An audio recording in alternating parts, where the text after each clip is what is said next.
नमस्कार. श्री स्वामी समर्थ सर्वांना.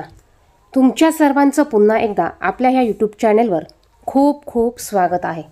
रविवारी 26 मे 2024 रोजी संकष्टी चतुर्थी आहे. वैशाख महिन्यातील ही संकष्टी चतुर्थी आहे आणि या चतुर्थीला एकदंत संकष्टी चतुर्थी असं देखील म्हणतात. मुलांच्या उज्ज्वल भविष्यासाठी, मुलांच्या प्रगतीसाठी हे संकष्टी चतुर्थीचे व्रत केले जाते. संकष्टी चतुर्थी ही प्रामुख्याने गणपती बाप्पांना समर्पित आहे.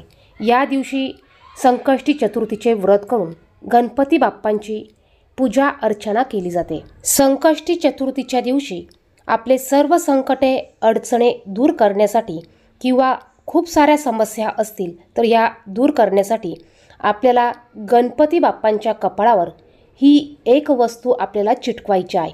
बघा, आपल्याला गणपती बाप्पांचा तिलक करताना ही एक वस्तू गणपती बाप्पांच्या कपाळावर चिटकवायची आहे. यामुळे आपली 100% कोणतीही अडचण असू द्या, समस्या असू द्या, ती पूर्ण नील होणार आहे किंवा ती समस्या दूर होणार आहे. संकष्टी चतुर्थीच्या दिवशी सकाळी लवकर उठून गणपती बाप्पांची पंचोपचारे पूजा करायची आहे. तुम्ही हा उपाय संकष्टी चतुर्थीच्या दिवशी सकाळी देवपूजा झाल्यानंतर लगेच करू शकतात किंवा दिवसभरात तुम्ही हा उपाय केव्हाही करू शकतात. जर का तुमची एखादी अडचण असेल, समस्या असेल आणि ती दूर होत नसेल तर तुम्हाला संकष्टी चतुर्थीच्या दिवशी हा अत्यंत प्रभावी असा उपाय आवर्जून करायचा आहे. हा उपाय जर का तुम्ही सकाळी करणार असाल तर सकाळी देवपूजा झाल्यानंतर आपल्या देवघरामध्ये धूप दीप आपण प्रज्वलित केलेलं असतं. आणि जर का तुम्ही हा उपाय दिवसभरात केव्हाही करणार असाल तर उपाय करण्या अगोदर तुम्हाला गणपती बाप्पांची पंचोपचारे पूजा करून घ्यायची आहे. धूप दीप तुम्हाला प्रज्वलित करून घ्यायचा आहे. त्यानंतर तुम्हाला हा उपाय करायचा आहे. उपाय करण्यासाठी बसायला आसन घ्यायचं आहे. अगोदर आपल्या कपाळाला हळदी कुंकू लावून घ्यायचं आहे. त्यानंतर आपल्याला हा उपाय करायचा आहे.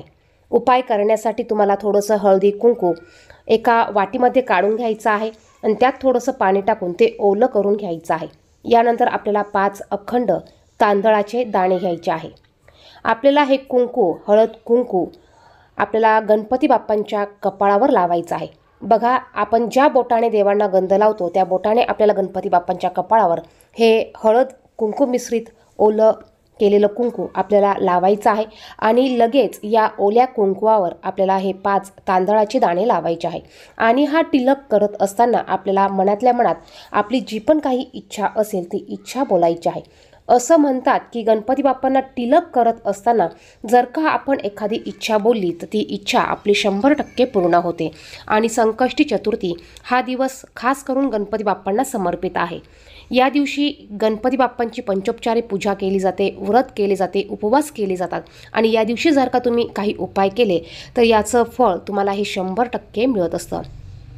जर का तुमची एखादी इच्छा असेल किंवा अडचण असेल, समस्या असेल आणि ती काहीही करून पूर्ण होत नसेल तर तुम्ही संकष्टी चतुर्थीला हा उपाय नक्कीच करून बघा. ही इच्छा, तुमची ती समस्या नक्कीच तुम्ही गणपती बाप्पांना सांगा. आणि ही सांगत असताना तुम्हाला तिलक करत असताना ही समस्या, ही अडचण तुम्हाला गणपती बाप्पांना सांगायची आहे. आणि ही अडचण तुमच्या आयुष्यातनं दूर होऊ दे, हे संकट तुमचं निघून जाऊ दे अशी प्रार्थना तुम्हाला गणपती बाप्पांना करायची आहे. यानंतर तुम्हाला एक वेळा गणपती अथर्व शीर्षाचं पठण करायचं आहे. त्याचप्रमाणे तुम्हाला एक अत्यंत महत्त्वाचा किंवा अत्यंत प्रभावी असा हा मंत्र आहे. तो मंत्र तुम्हाला 108 वेळा म्हणायचा आहे. बघा, अत्यंत पॉवरफुल असा हा मंत्र आहे. हा मंत्र तुम्ही आवर्जून 108 वेळा तुम्हाला म्हणायचा आहे. हा मंत्र तुम्ही लिहून घेऊ शकतात किंवा स्क्रीनशॉट तुम्ही याचा काढू शकतात. मंत्र असा आहे: मंगलमूर्ते विघ्नहरा दुरितनाशना कृपा करा. मंगलमूर्ते विघ्नहरा दुरितनाशना कृपा करा. अत्यंत प्रभावी असा हा मंत्र आहे. हा मंत्र तुम्हाला म्हणायचा आहे. जर का हा मंत्र म्हणायला येत नसेल तर तुम्ही ओम विघ्नहर्ताय नमः, ओम विघ्नहर्ताय नमः हा मंत्र 108 वेळा तुम्हाला म्हणायचा आहे. आणि या दिवशी तुम्हाला गणपती बाप्पांना आवर्जून एक लाल जास्वंदाचं फूल त्याचप्रमाणे दुर्वा अर्पण करायचे आहे। त्याचप्रमाणे तुम्ही गुळ खोबऱ्याचा नैवेद्य किंवा मोदकाचा नैवेद्य गणपती बाप्पांना अर्पण करायचा आहे। तुमच्याकडे जर का काहीच नसेल तर अगदी खडी साखर जरी तुम्ही गणपती बाप्पांना ठेवली तरी चालणार आहे। बघा, शेवटी आपल्या भावना ह्या महत्त्वाच्या असतात। आपण कुठलीही गोष्ट जर का मनापासून पूर्ण श्रद्धेने केली तर बघा त्याचं फळ आपल्याला हे 100% मिळत असतं। आपल्या मनात जर का इतरांबद्दल चांगल्या भावना नसतील, वाईट विचार असतील आणि जर का आपण असे काही उपाय करत असाल तर बघा आपल्याला या उपायांचं अजिबात फळ मिळणार नाही। त्यामुळे आपण चांगल्या मनाने, सात्विक विचाराने, चांगल्या भावनेने हे उपाय करा, नक्कीच आपल्याला याचं फळ हे मिळणार आहे। याचप्रमाणे तुम्ही संध्याकाळी गणपती बाप्पांची आरती करून चंद्राला अर्घ्य देऊन तुम्ही चंद्रोदय झाल्यावर हे व्रत सोडू शकतात। त्याचप्रमाणे दिवसभरात तुम्ही एक वेळा गणपती अथर्वशीर्षाचं पठण करायचं आहे। तुमच्या मुलांच्या बुद्धीत वाढ होण्यासाठी जर का मुलांची बुद्धी कमी असेल, मुलं अभ्यासात कमी असतील तर तुम्ही प्रत्येक संकष्टी चतुर्थीला तुमच्या मुलांना गणपती अथर्वशीर्षाचं पठण करायला सांगू शकतात।